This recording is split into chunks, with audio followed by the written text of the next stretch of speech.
Okay, so next we'll have Adriaan Knox, who's going to tell us about investigation of self-triggered cosmic ray detectors using silicon photomultipliers. Hello everyone, my name is Adriaan Knox. I'm from Hartnell College in California. Today I'm going to be speaking about cosmic ray detectors, kind of in relation to what Mr. Learned was talking about yesterday after our dinner. He was speaking on one of the issues that he was having, which is making the detectors actually cheaper.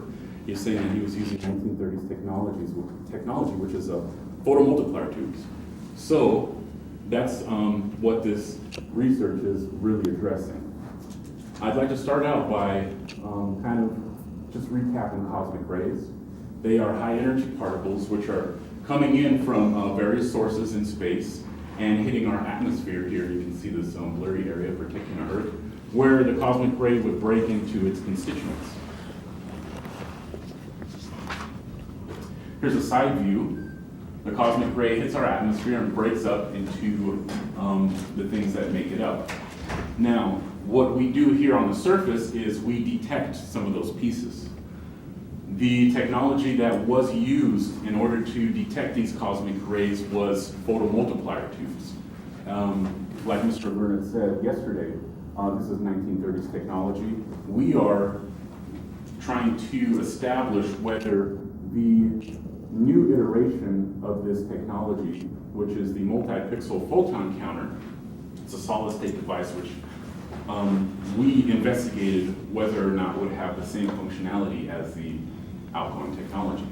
So you can't just point these things up in the air and detect cosmic rays. There is some physics that goes on in the space between the cosmic ray and the detector, which I will address now. The ray detectors are actually comprised of scintillating sheets of plastic, which ours were 30 by 30 centimeter sheets. You can see kind of the scale here. This is the back of a chair in the background, so it's about 3 feet across. We have 2 of them joined here in the middle, and it's special plastic where when a collision with a muon, which is the particular constituent of the cosmic rays that we're detecting, hits the special plastic, it produces light in that special plastic. You're kind of probably wondering what that plastic looks like since it's all wrapped up there. It looks kind of like glass, and it's plastic though. It's impregnated with a special chemical which allows it to scintillate when there's collisions with muons. And you can see this edge here is kind of a blue color. That's from the chemical that it's impregnated with. So we milled grooves here in the plastic. It's at a depth of 1 millimeter where we laid an optical fiber. So our cosmic ray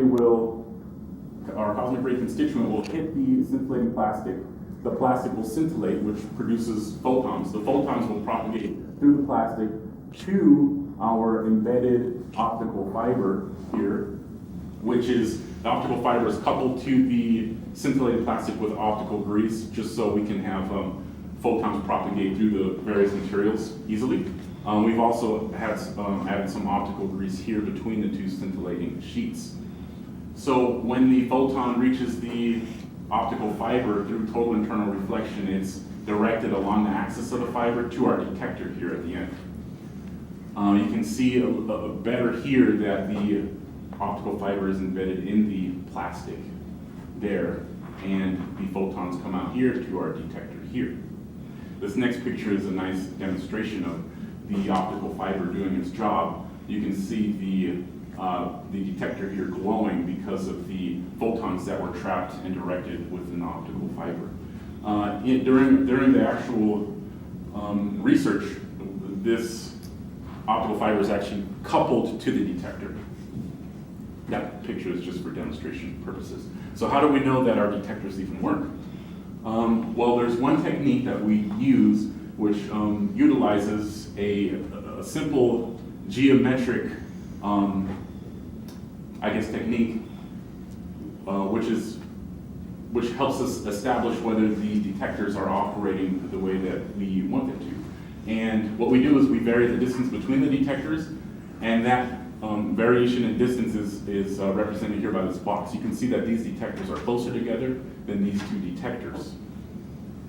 You can see here, this is a little diagram. The blue lines represent the extremmost angles that we can have a cosmic ray intersecting both of our detectors. So the closer the two detectors are together, the more cosmic rays you're going to be able to detect, the steeper the angle they're going to be able to intersect our detectors from. And the converse here, when the detectors are further apart. So we should expect less counts the further away the detectors are from each other. That's exactly the phenomenon that we observed with this bar graph demonstrates that. With a distance of 14.5 centimeters between the detectors, which is the smallest distance, we have the highest amount of incidence of cosmic rays intersecting our detectors. With a larger distance, represented by this bar here, we have a smaller count. So we've established that our cosmic ray detectors are working properly. Now we feel confident in doing some data acquisition. That equipment is comprised of many off-the-shelf components. We have some power supplies, voltmeters, oscilloscopes. We have a digitizer, computer running Linux, and we have a function generator to kind of work out one of the problems that we had. So to go through the propagation of the electric signal through our data acquisition circuit, the cosmic ray intersects our two detectors, and the photons propagate through the scintillator to the multi-pixel photon counters, which we're trying to see whether or not are adequate replacements for the photomultiplier tubes, which is 80-year-old technology.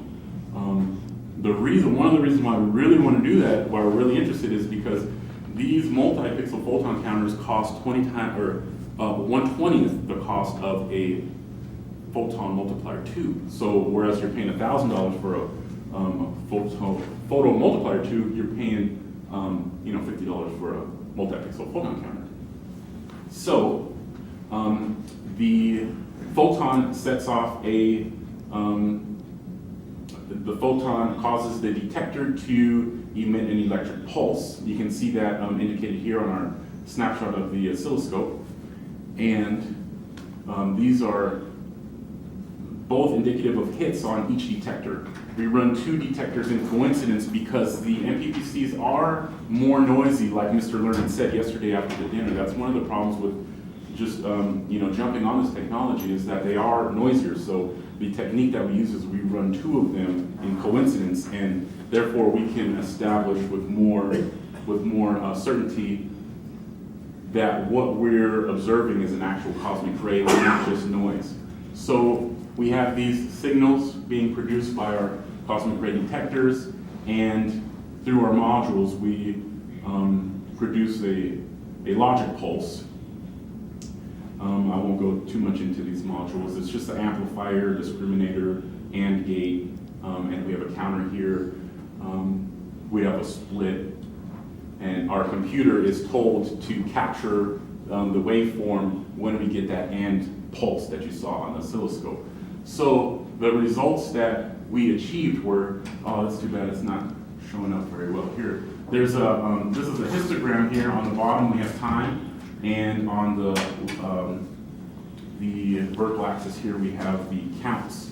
And there's a very strong correlation here, or trend for both of the detectors to go off at the same time, which is indicative of actually observing real cosmic ray events. This is a two-dimensional density plot, which is time versus time. You can see here that it's heavily populated there, which means that our detectors are actually observing cosmic rays.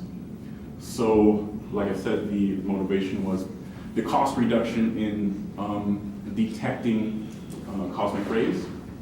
And what's next for Hartnell College is we're going to be making an array, cosmic ray detector array, where we can actually see the angle that these cosmic rays are coming into our lab from.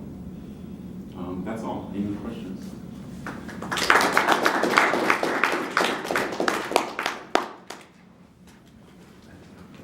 Have you compared the MPPCs to PMTs to see, to really get a good increase in your efficiency of counting cosmic rays?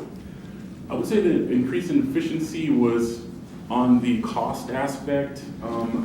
The photomultiplier tubes are less noisy, so it depends on where your concentration is. I think we're trying to make sure that these PMTs can live up to the performance level that we're trying to see whether these MPPCs can live up to the performance level that PMTs previously provided. So.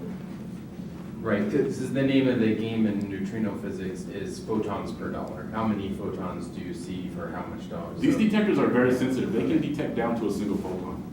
I guess just in compared to PMTs, so.